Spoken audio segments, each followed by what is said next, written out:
आज की इस वीडियो में हम ये जानेंगे कि मेंटेनेंस डिपार्टमेंट में आप जॉब कैसे ले सकते हैं, चाहे कोई प्राइवेट कंपनी हो या फिर कोई एमएनसी कंपनी हो, टाटा, फोर्स, महिंद्रा, आईसर, जेबीएम, कोई भी एमएनसी कंपनी हो सकती है। अगर यहाँ पर आप मेंटेनेंस डिपार्टमेंट में जॉब लेना चाहेंगे आफ्टर क्वालिफिकेशन टेक्निकल, यदि आपकी कुछ भी है आईटीआई डिप्लोमा डिग्री में से, तो किस तरह से आप ले सकते हैं, कैसे मिलेगा जॉब, क्या डायरेक्टली फ्रेशर को मेंटेनेंस में जॉब मिलता है या नहीं मिलता है, क्या सैलरी रहता है, किस तरह से अप्लाई करना होता है, सब कुछ इस वीडियो में आपके डाउट क्लियर होने वाले हैं। तो दोस्त आपको एक बात मैं क्लियर कर देता हूं कि यदि आप मेंटेनेंस के लिए अप्लाई करेंगे तो आपको डायरेक्टली फ्रेशर में नहीं लिया जाता है। ठीक है, फ्रेशर लेवल में कोई भी कंपनी मेंटेनेंस में डायरेक्टली हायर नहीं करती है।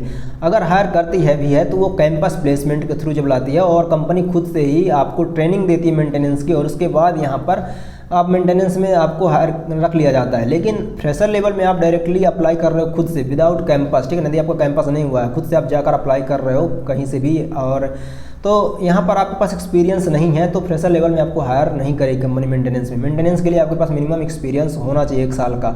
1 साल का एक्सपीरियंस आप किसी भी कंपनी का हो तो भी हायर करेगी। तो दोस्त यहाँ पर अब सवाल ये उठता है कि जब हायर ही नहीं करेगी तो फिर एक्सपीरियंस कैसे आएगा, है ना।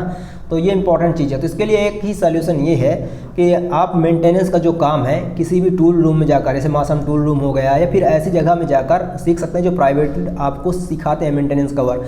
तो वो एक्सपीरियंस भी काउंट किया जाता है एज ट्रेनिंग। ठीक है ना, आपने यहाँ से ट्रेनिंग लिया है, आपने यहाँ से वर्क सीखा है, तो वो जब आपसे काम आता है तो फिर आपको जब कंपनी में जाओगे मेंटेनेंस डिपार्टमेंट में जॉब लेने के लिए, किसी भी कंपनी में अप्लाई करोगे, तो वहाँ पर जब आपका इंटरव्यू होगा तो आपसे प्रैक्टिकली वहाँ पर ले जाया जाएगा ट्रायल में, और आपसे वहाँ पर पूछा जाएगा प्रैक्टिकली खड़े करके, और आपसे ट्रायल लिया जाएगा। तो यदि आप वहाँ पे 100% सक्सेस हो जाते हो तो आपको वहाँ पे मेंटेनेंस में जॉब दे दिया जाएगा, मेंटेनेंस में हायर कर ले जाएगा। तो इस तरह से मेंटेनेंस डिपार्टमेंट में जॉब मिलता है। तो मिनिमम क्वालिफिकेशन क्या चाहिए? तो देखिए, आईटीआई डिप्लोमा डिग्री में से कुछ भी क्वालिफिकेशन है चलेगा, यदि नॉन टेक्निकल भी है तो चलेगा, लेकिन यहाँ पर जो मैंने प्रोसेस बताया वो फॉलो होनी चाहिए।